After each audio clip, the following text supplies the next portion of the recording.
हम बुजुर्गों के मुंह से सुनते आ रहे हैं कि शादी कोई गुड्डे गुड्डियों का खेल नहीं है। बुजुर्गों के कहे में दम भी है, लेकिन गुड्डे गुड्डियों से खेलने की उम्र में ही जब बच्चों को शादी के बंधन में बांधने का काम भी इन्हीं के हाथों से हो रहा हो तो उसे क्या कहेंगे? सही समझ रहे हैं आप, हम बात कर रहे हैं बाल विवाह की। ऐसे विवाह की जो कानूनन तो अपराध है, लेकिन जिन पर सबसे बड़ा अपराध हो रहा है वो इन मासूमों पर ही है।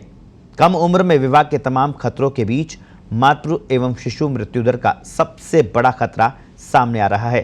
कानून सख्त भले ही न बन पाए, लेकिन सामाजिक कुरीतियों में काफ़ी सख्त हो चुके बाल विवाह को रोकने की दिशा में न तो सरकारें चिंतित है और न ही हमारा समाज।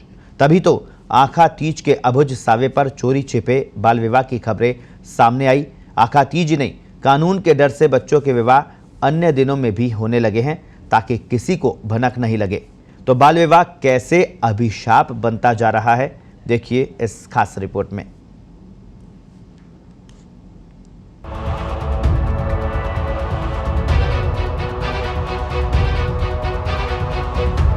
अक्षय तृतीया यानी आखा तीज के अबूझ सावे का जिक्र आते ही बड़ी संख्या में होने वाले बाल विवाहों के आयोजन की तस्वीर सामने आ जाती है।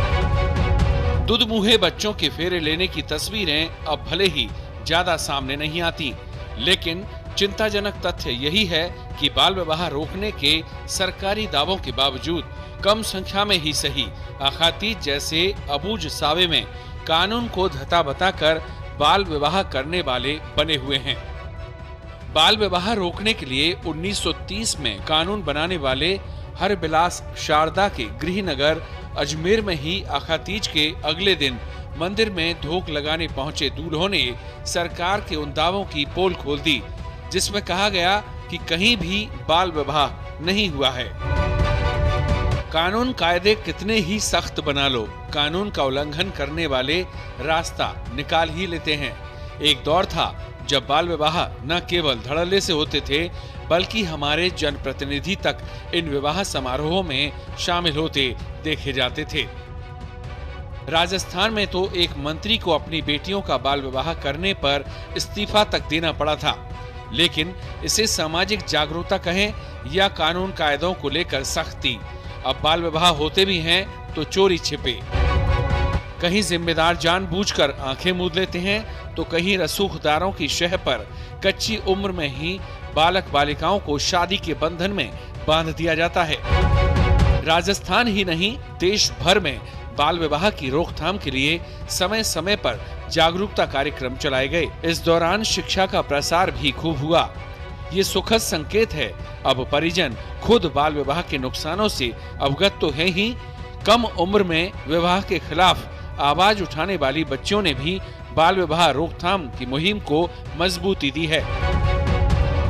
इसके बावजूद ऐसा नहीं है कि बाल विवाह की कुप्रथा पूरी तरह से खत्म हो गई है।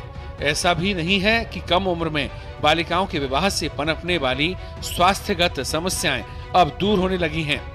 लेकिन ये सच है कि अबूझ सावों और खास तौर पर अक्षय तृतीया यानी आखा तीज पर पिछले सालों में बाल विवाह की रोकथाम के लिए अब सरकारी अमले को चाक चौबंद रहने की आवश्यकता ज्यादा नहीं पड़ती।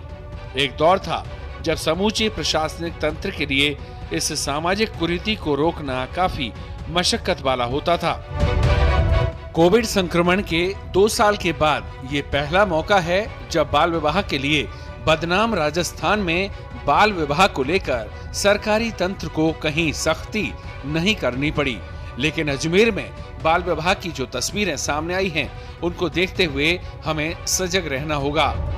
दरअसल बाल विवाह नहीं हुए, यह खुश होने की बात है, क्योंकि माना जा सकता है कि लोग इस सामाजिक बुराई के खिलाफ जागरूक हुए हैं। लेकिन दूसरा पहलू ये भी है कि कहीं हम लापरवाह तो नहीं हो गए जो हम ऐसे मामलों को अनदेखा करने लगे हैं। संतोष की बात यह है कि शिक्षा के प्रसार के साथ साथ अब युवक युवतियां शादी से पहले करियर पर ध्यान देने लगे हैं। जिन वर्ग समुदायों में बाल विवाह का जोर रहता था, वहां भी अब शिक्षा ने जागरूकता ला दी है। बच्चे न केवल कम उम्र में विवाह के प्रस्तावों का विरोध करने लगे हैं, बल्कि अपने संगी साथियों को भी इसके लिए प्रेरित कर रहे हैं। सुखद तथ्य यह भी है कि जो परिजन पहले कच्ची उम्र में बच्चों को विवाह की डोर से बांधने को तत्पर रहते थे, वे खुद अब विरोध करने लगे हैं। सरकारी मशीनरी के जरिए बाल विवाह रोकने के प्रयास पहले भी होते रहे हैं, लेकिन वे कभी इतने प्रभावी नहीं रहे।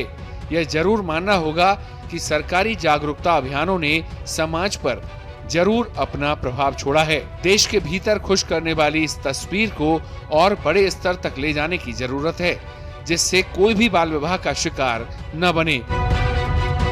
पत्रिका टीवी के लिए स्पेशल रिपोर्ट।